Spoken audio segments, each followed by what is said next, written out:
आने वाले समय में वह वक्त दूर नहीं, हम नफे के खिलाफ तो तीव्र अभियान चलाएंगे ही, नाजायज व्यवसाय को तो हम रोक ही रहे हैं।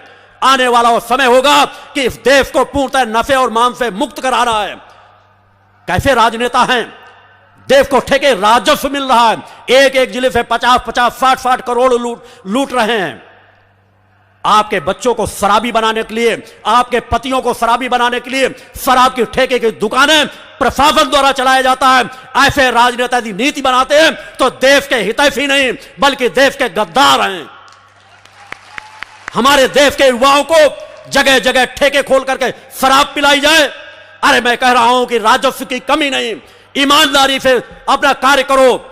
समाज से अगर और कर वसूलोगे तो हफ्ते हफ्ते लोग और कर देने के लिए तैयार हैं। इस देश में धन और संपदा की कमी नहीं, मगर वह जायज ठेके भक्ति मानव कल्याण संगठन दृढ़ संकल्पित है कि आने वाले समय में एक एक प्रदेश में अपनी तीव्र गति की आवाज उठाएगा और वह आवाज इतनी बुलंद होगी कि राजनेता बाध्य होंगे वह नफे के ठेके देने के से रोकने के लिए। जिस देश के करोड़ों करोड़ों लोगों को रोज शराब पिलाई जाती हो और फिर भी कहा जाए हमारे भविष्य हैं, 8वीं कक्षा में 10वीं कक्षा में जाने वाले बच्चे नशे मांस से लिप्त हो जाते हैं, नशे में धुत होते हैं, शराब की बोतल पी करके आएंगे और घरों में आकर के महिलाओं के साथ अत्याचार करेंगे, मारेंगे पीटेंगे, बच्चों को घरों से निकाल देंगे। किस तरह होगा देश का विकास? जिस नारी के गर्भ में आने वाला भविष्य पलता है उस नारी का अपमान होगा, उस नारी का शोषण होगा, उस नारी को शराबी उपयोग करेगा तो किस तरह के बच्चे उनके परिवार में जन्म लेंगे। मगर दुर्भाग्यवश हमारे देश के राजनेताओं की आंखें नहीं खुलती और खुलेंगी कैसी? क्योंकि आज जितने राजनेता हैं उनमें अगर मैं कहूं तो 75% व्यक्ति या तो शराबी हैं या कहीं भ्रष्टाचारी हैं या आपराधिक हैं। नित रात को उनकी अधिकांश लोगों की महफिलें जमती है तो देश हित के बारे में सोचेगा कौन? तुम्हें खुद सजग होना पड़ेगा। भक्ति मानव कल्याण संगठन आज 15 वर्षों की यात्रा में भी किसी राजनेता, किसी उद्योगपति के बैसाखियों के सहारे नहीं चल रहा। मेरे मंच पर एक भी राजनेता का आज तक सम्मान नहीं किया गया। मैं पूरे समाज का समान भाव सम्मान करता हूं। बुद्धिजीवी वर्ग के हैं, राजनीतिक क्षेत्र के वर्ग के हैं, आगे जगह बैठने की सम्मान के साथ दे दी जाती है।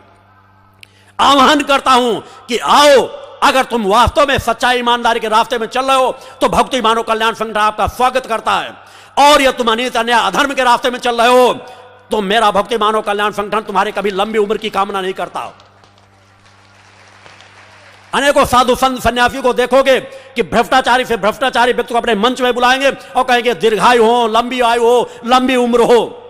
मैं कहता हूं ऐसे लोगों की जितनी अल्पायु हो, दुर्घटनाओं के शिकार हो, वैसे तो आतंकवादी कोई हमला ना करे, मगर यह हमला कहीं हो ही जाए तो राजनेता मारे जाएं, आम पब्लिक ना मारी जाए। ये घातक से घातक बीमारियों के शिकार हो, क्योंकि जब इनको प्रकृति दंड देगी तभी इनका अस्तित्व समाप्त होगा। सुधरना ही नहीं चाहते,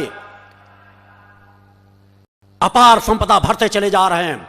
आज देश के अंदर, मैं किसी एक पार्टी की बात नहीं कर रहा, कांग्रेस हो, भारतीय जनता पार्टी हो या देश के अंदर जितनी राजनीतिक पार्टियां हैं जिन्होंने सत्ता सुख भोगा है, जिन पार्टियों का एक बार भी मुख्यमंत्री बन गया है, दोनों हाथों से देश और प्रदेश को लूटा गया है। एक भी पार्टी ईमानदारी से आकर नहीं कह सकती, नहीं विज्ञान के पास परीक्षण करने के सामर्थ्य है, आए उन मंचों में और कहे कि मैं मुख्यमंत्री बनकर के मैंने ईमानदारी से कार्य किया है, मैंने मंत्री बनकर के ईमानदारी से कार्य किया है। जो मुख्यमंत्री बन जाता है, जो मंत्री बन जाता है, उसकी 5 पीढ़ियों के लिए पूरा जमा करने में ही लग जाता है।